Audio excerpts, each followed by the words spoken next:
What's up, family? It is Caden with Urban Finance, and today we're going to be talking about Tim Ferriss's book, The 4-Hour Workweek. And if you're someone that is getting tired of the 9-to-5 grind, this is certainly one video you would like to watch. If you haven't already, please make sure you hit the like button and subscribe to our page. The goal of this book is to teach you 3 things, and it's all on the front cover. How to escape the 9-to-5 grind, how to live anywhere if you wanted to, and how to join the new rich. Whatever that means for you, whether it's because you want to buy luxury cars or travel the world, or maybe you just want to spend quality time with your family when you want and how you want it.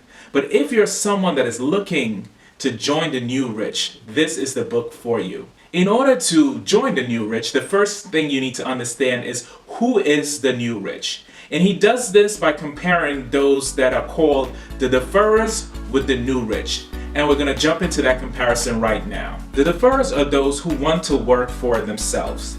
The new rich are those that want others to work for them. The deferrers are those who work when they want to.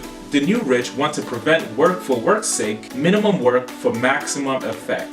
The deferrers, they want to retire early and young can be 50 or 60. The new rich, they want to have many retirements.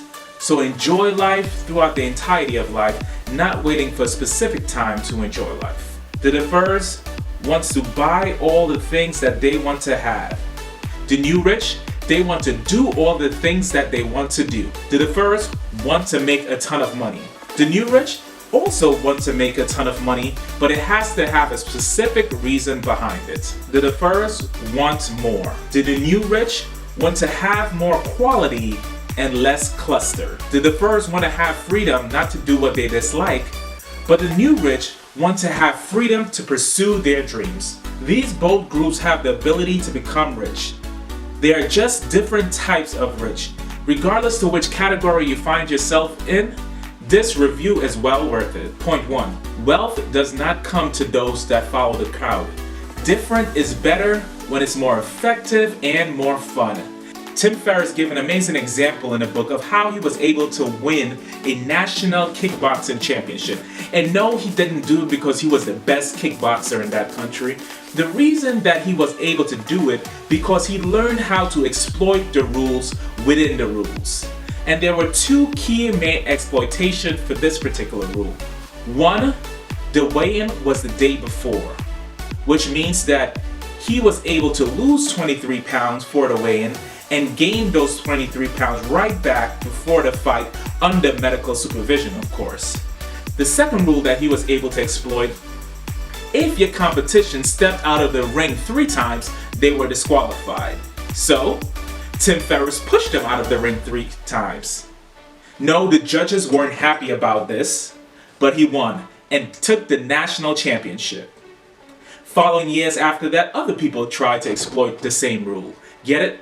Different is better when it's more fun and effective. Number 2, relative income is more important than actual income. Let's say one person lives in Atlanta and the other person lives in Boston.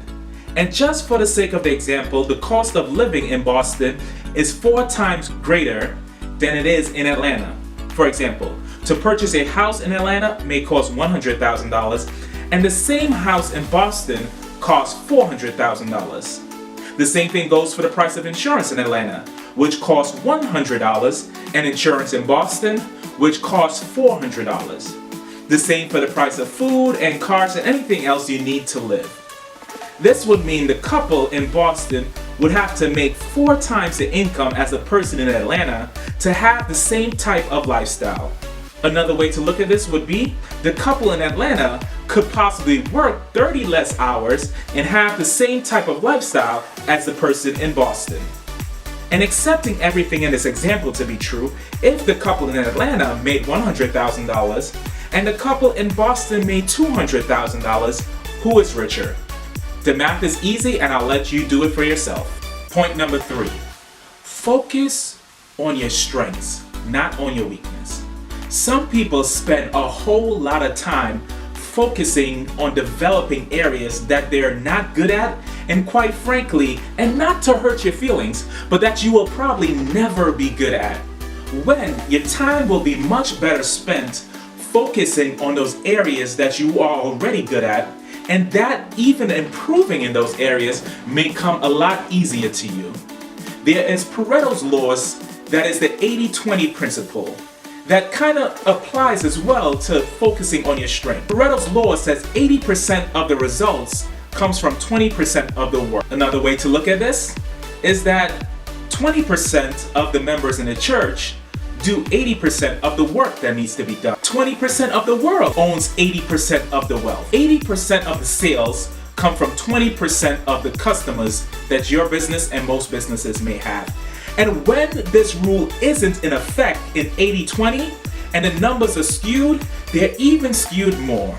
For example, it's more likely that 10% of the church is doing 90% of the work, and more like 90% of the wealth is probably owned by 10% of the people. A lot of people spend time doing things that they don't want to do, don't like to do, and quite frankly probably should not be doing. The principle of non-finishing will help you here. And this principle says, regardless of if you start doing something, if it's not effective, stop doing it. So if you began reading a book and you're not learning from the book or not liking the book, just leave the book alone. This may be blasphemy for some people, but even if you're 1,000 episodes into an anime, let's say One Piece, not saying that it's not good, but if you're 1,000, 2,000, whatever episodes into that, and it's starting to become very bad, then stop. You don't have to finish it. So if you start doing something and it's not working out, stop. Do not waste your time. Point number 4, learn to be selectively difficult. I'm not saying to be difficult for difficult's sake, but if you're the person that always says yes, people will drop every task that they possibly can on you, and you won't be able to get and complete the things that you really need to. Tim Ferriss gives a great example about a playground bully growing up. The bully had a lot of victims, but there's usually that one kid he never picked on anymore.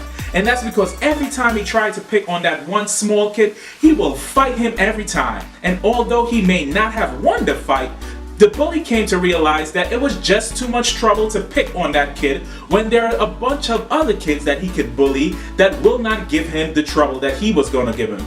And so be that person that the bully will not try to pick on. One of the biggest time wasters in everyone's workday can be empowerment failures. Empowerment failures is about not being able to complete a task without being given permission or information that you need to complete the task.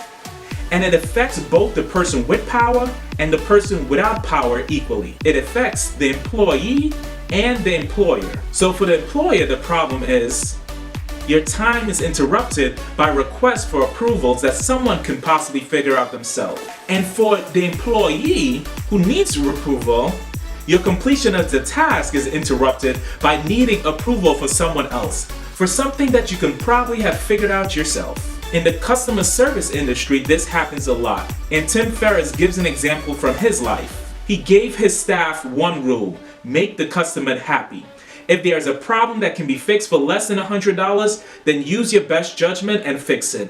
What happened as a result of him empowering his employees like this was an increase in productivity, an increase in sales, and he saved almost 100 hours a month from not having to approve requests. And what he noticed was people are smarter than you think they are when you give them the opportunity to prove themselves.